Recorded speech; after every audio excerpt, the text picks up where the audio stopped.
Nissan Sentra. Ó, já veio de outra oficina. Ó o barulho.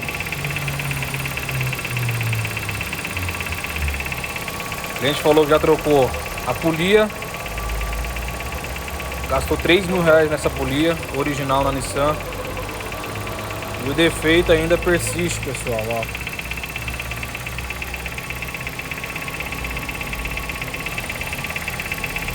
Quem souber aí o defeito, deixa nos comentários aí, ó.